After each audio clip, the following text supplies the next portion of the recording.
Baik, terima kasih. Salam bahagia, salam sejahtera bagi kita semua. Bahagia atas banyak hal, banyak alasan kita boleh berbahagia. Salah satunya sudah lama kita tidak berjumpa, maka suatu kebahagiaan berjumpa lagi dengan saudara-saudari meskipun secara virtual. Kemudian kebahagiaan yang kedua tentu kita masih dalam suasana sukacita karena paus yang baru. Nah, sekarang saya ingin menyampaikan mengenai, sebentar kok nggak bisa ini, screen saya mana ini.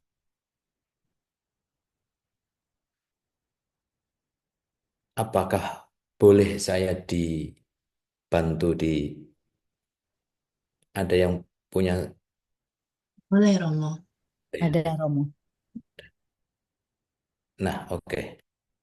Baik, kali ini permenungannya adalah sebetulnya bukan renungan, lebih pada ya formation lah, formation atau sebagai bagian dari katekisi lanjutan dari kita umat Kristiani seputar indulgensi, karena tema ini pasti muncul setiap kali kita mempunyai kesempatan untuk jubilee. Kan kemarin dalam perjumpaan yang terakhir pada waktu jubileum saya menyampaikan tentang tahun jubileum. Lalu muncul kata indulgensi. Nah, ini indulgensi ini suatu ajaran yang boleh dikatakan kontroversial. Nah, maka mari kita lihat tentang isu seputar indulgensi. Baik, yang kedua, screen kedua. Ya, jadi saya mencoba untuk melihat kira-kira pertanyaan-pertanyaan seputar indulgensi yang ada di dalam masyarakat atau yang saya cek di media sosial itu kurang lebih ini. Tentu masih banyak yang lain, tapi saya hanya memilih 10. Apa sebenarnya indulgensi itu? Yang pertama. Lalu sejarahnya bagaimana? Lalu apa ada keberatan atau penyalahgunaan dalam sejarah gereja? Kemudian apa dasar Alkitabiah untuk ajaran ini? Lalu mengapa gereja Katolik kalau itu kontroversial atau bahkan memunculkan protes dan menumbuhkan gereja Protestan, mengapa gereja Katolik tetap mempertahankan ajaran itu hingga hari ini?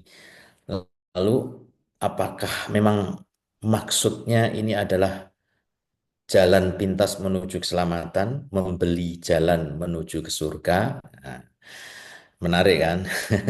Apa syarat mendapatkan indulgensi?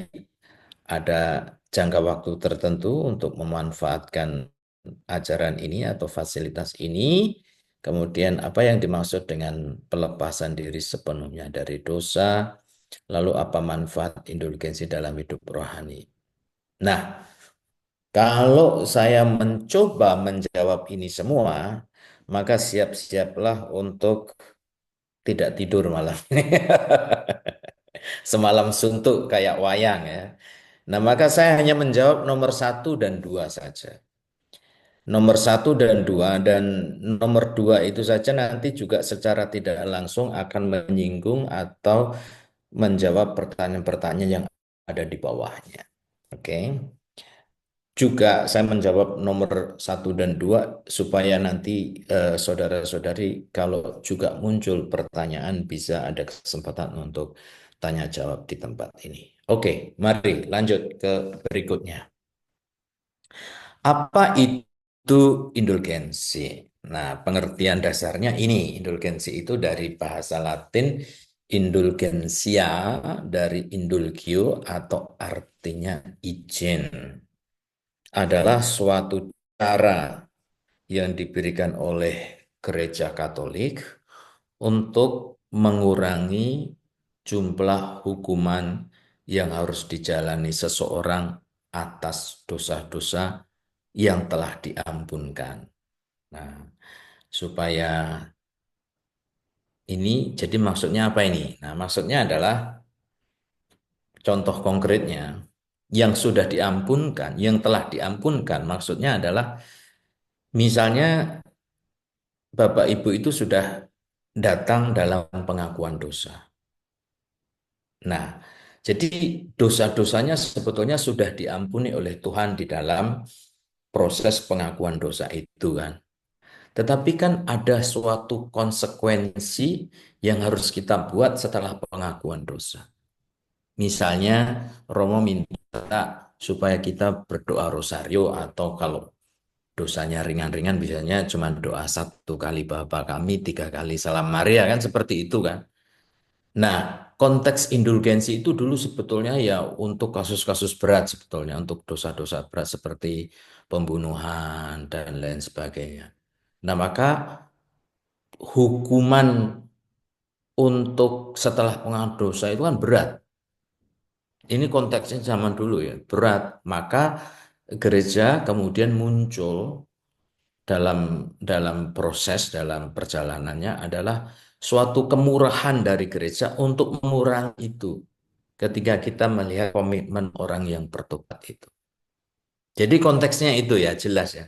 Jadi bukan kok terus menggantikan pengakuan dosa, enggak, tapi menyempurnakan pengakuan dosa yang sudah dilakukan. Karena ketika orang berdosa, mereka setelah diampuni Tuhan Yesus, tapi kita ada kewajiban. Ini bahasanya hukuman, tapi em, kurang tepatlah disebut hukuman. Lebih pada bagaimana kita sebagai konsekuensi logis. Misalnya kalau kita punya utang, konsekuensinya ya harus membayar, gitu. Bukan hukuman, konsekuensinya harus membayar. Maka kita itu membantu di situnya, gitu.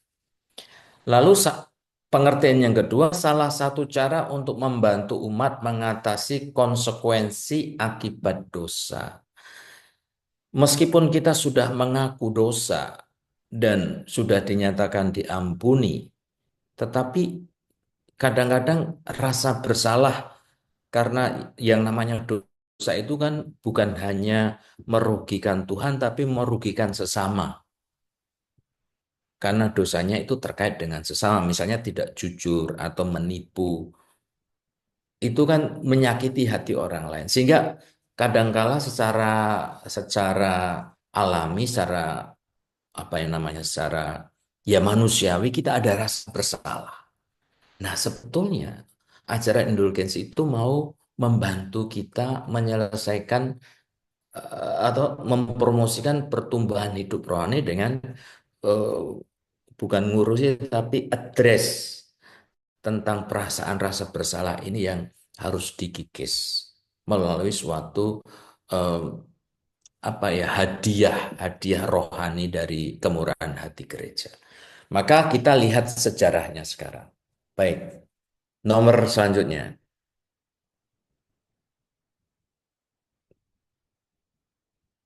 dibuka. Yes. Jadi ajaran tentang indulgensi dalam gereja Katolik memiliki sejarah yang sangat panjang dan kompleks, berkembang seiring waktu dalam konteks teologis, pastoral, bahkan politik. Karena kalau boleh jujur mengatakan kelahiran pertentangan munculnya gerakan reformasi itu bukan melulu, wah ini bisa jadi debat panjang lebar dengan teman-teman kita yang Protestan, tapi ada unsur politik juga. Oke, anyway, kita arahnya bukan ke situ, tapi hanya mau mengatakan bahwa ajaran ini mempunyai konteks yang sangat luas. Baik, kita lihat sejarahnya, kronologisnya. Berikutnya. Nah, asal-usul teologis. Jadi pada awal-awal abad-abad awal kekristenan, dalam kekristenan awal itu antara abad 1 sampai 6 ya, sekitar itu, pengampunan dosa dilakukan melalui pertobatan yang nyata dan publik, dilakukan bagi dosa berat seperti pembunuhan atau murtad. Jadi zaman dulu belum ada pengakuan dosa secara pribadi. Jadi seluruh anggota jemaat ketika mau misa itu satu persatu harus maju di depan. saya telah berdosa begini-begini gitu. Jadi bukan hanya dalam misa itu kan saya mengaku bla bla bla bla bla bersama-sama kan bareng-bareng. Kalau dulu itu satu persatu maju. Jadi pertobatannya harus di depan publik gitu. Nah, baru pada abad ke-6 mulai muncul ajaran tentang eh, pengakuan sakramen pengakuan dosa yang diberikan secara personal dengan aneka macam background kalau kita mau bicara tentang itu. Nah, tindakan tobat menjadi sangat berat. Puasa panjang, doa, ziarah, maka pesiaran itu lahir juga sebagai bentuk pertobatan, sebagai bentuk ini gitu. Maka ketika ada mengapa gereja setiap waktu-waktu tertentu ada undangan untuk bersiarah seperti tahun ini bersiarah ke Roma, salah satunya memfasilitasi ini gitu loh. Oke. Nah, karena syarat atau hukumannya atau konsekuensinya itu begitu panjang dan lama, maka kemudian gereja mulai mengajarkan yang poin ketiga bahwa para uskup dapat meringankan beban hukuman tobat atas dasar otoritas mengikat dan melepaskan. Jadi harus dibuang jauh-jauh pikiran, ini permainan politik gereja Katolik atau uskup-uskup atau paus hanya ingin main kuasa, lalu meleherkan ajaran ini. Enggak, ajaran ini muncul dari permenungan yang dalam atas realitas bahwa memang Tuhan di dalam Matius bab 16 ayat 19 memang memberikan kuasa itu kepada gereja. Kepadamu itu pada para rasul, khususnya Santo Petrus, yang kemudian ditindak perpanjangan paus sekarang dan para uskup adalah perpanjangan tangan kuasa dari Santo Petrus, akan kuberikan kunci kerajaan surga. Apa yang kau ikat di dunia ini akan terikat di surga, dan apa yang kau lepaskan di dunia ini akan terlepas di surga. Jadi ini eh, dasar Alkitabiah ajaran tentang indulgensi yang pokok. Tentu ada dasar-dasar yang lain. Berikutnya, konsep indulgensi terbentuk. Jadi mulai abad ke-8 sampai ke-11 berkembang gagasan tentang harta rohani gereja, yaitu pahala dari Kristus dan para kudus. Artinya apa? Artinya ada kemurahan rohani yang dimiliki gereja, yaitu cinta kasih Kristus itu sendiri dan juga jasa-jasa para kudus yang telah berjuang untuk gereja. Nah, kekayaan rohani inilah yang kemudian ingin menjadi semacam apa ya, semacam eh, pengganti dari rasa berdosa itu diberikan semacam apa ya, sulit untuk dikatakan. Maksudnya adalah kebaikan gereja, bukan gereja tentunya, tapi jasa-jasa belas kasih Kristus dan para kudus itu digunakan sebaik-baiknya untuk lebih menekankan unsur pengampunan dan pemulihan daripada hukuman. Itu. Jadi indulgensi adalah remisi hukuman temporal akibat dosa, bukan pengampunan dosa itu sendiri. Karena pengampunan dosa itu sendiri ada dalam pengakuan dosa. Jadi sekali lagi, eh, indulgensi bukan menggantikan pengakuan dosa, seolah-olah kemudian, oh kalau begitu kita bisa ada jalan pintas untuk menuju ke surga dan lain sebagainya. Tapi ini melengkapi. Berikutnya, nah, disinilah kita harus menyadari bahwa di dalam gereja Katolik ada sejarah di mana kita juga mengalami yang disebut masa kegelapan. Artinya ada banyak penyelewangan di dalam gereja Katolik. Dari semua paus yang ada itu sekitar 6 atau 7 paus itu yang jauh dari kata suci itu ya. Itu ada dalam sejarah gereja Katolik yang harus kita akui. Pertama, Paus Urbanus II itu memberikan indulgensi penuh kepada siapa saja yang mau berperang salib.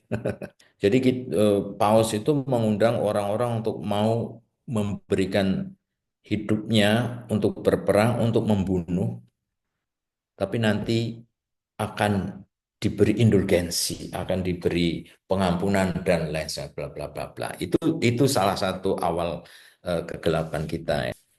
Selanjutnya pada abad ke-13-14, nah ini dia kesalahannya adalah indulgensi makin sering dikaitkan dengan perbuatan tertentu, misalnya, wah ingin membangun gereja, maka supaya dapat sumbangan dari umat, kita menggunakan sistem indulgensi ini. Jadi siapa yang nyumbang dikasih indulgensi. Nah itu termasuk kalau bagi teman-teman yang sudah ziarah ke Roma, Basilika Santo Petrus yang megah itu ya salah satu dananya ya dari indulgensi itu. Nah, bahkan seorang tokoh biarawan Dominikan, wah dengan ini ajar ini sesat ya, sesat ya. Sampai di dalam khotbahnya mengatakan setelah koin jatuh ke dalam kotak, jiwa keluar dari api penyucian. Memberi pengajaran yang keselamatan kok digantikan dengan uang kan sangat-sangat tidak baik. Nah, maka selanjutnya silahkan dibuka. Nah, ini dia. Kemudian Martin Luther. Jadi Martin Luther itu seorang Romo ya. Jadi harus disadari bahwa Martin Luther itu seorang Romo yang tulen, bahkan seorang biarawan Agustinian. Nah, sekarang, menariknya adalah Paus kita yang baru juga dari kongregasi atau Ordo Santo Agustinus. Baik, jadi Martin Luther itu protes keras, mengecam praktek penjualan indulgensi dan menerbitkan 95 tesis, 95 ajaran yang menurut dia ini sebagai pemurnian gereja yang seharusnya. Nah, dari situlah kemudian muncul gereja Protestan. Nah, maka kemudian terjadi perpecahan. Tetapi kemudian gereja Katolik merespon dalam Konsili Trente. Pertanyaannya, mengapa konsilinya diadakan di Trente? Trente itu adalah salah satu kota di Italia Utara. Ini sebetulnya adalah niat baik dari Gereja Katolik untuk berdialog dengan gerakan Martin Luther. Jadi kayak kita keluar kandang gitu. Kita tidak di Vatikan, tapi kita naik ke utara untuk berdialog dengan kelompok reformasi untuk membereskan itu. Tetapi masalah sudah terlalu besar, Martin Luther tidak mau datang sehingga akhirnya konsili tidak berhasil menyatukan, menyelamatkan persatuan gereja. Jadi akhirnya gereja Protestan semakin jauh. Nah, lalu akhirnya di situ konsili tetap diadakan, menegaskan kembali bahwa doktrin indulgensi itu bukan rekayasa dari gereja, tetapi sungguh-sungguh karena inspirasi ilahi. Tetapi gereja mengakui bahwa ada penyalahgunaan, maka kemudian melarang praktek penjualan indulgensi dan semua bentuk penyalahgunaan, mengatur agar indulgensi tidak disalahpahami sebagai jalan pintas menuju keselamatan. Oke, lanjut. Nah, ajaran sekarang, katekismus ajaran kita menjelaskan menghapus bagian atau seluruh hukuman temporal akibat dosa melalui indulgensi itu dapat diterapkan untuk diri sendiri atau untuk saudara-saudari kita yang sudah meninggal dunia, yang mungkin kita kurang begitu yakin mereka sudah dalam kebahagiaan di surga gitu. Lalu harus disertai dengan syarat-syarat. Nah, syarat-syarat ini penting untuk menyadari bahwa pertama, indulgensi itu bukan jalan pintas.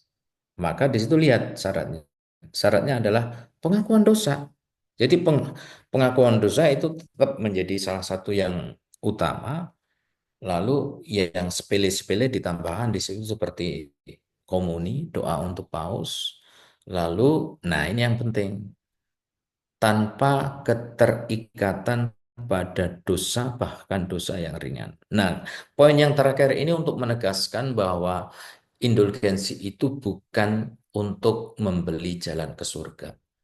Jalan ke surga yang paling utama yaitu hidup dalam kesucian, berusaha untuk lepas dari keterikatan dosa melalui pengakuan dosa atau tobat yang sungguh-sungguh.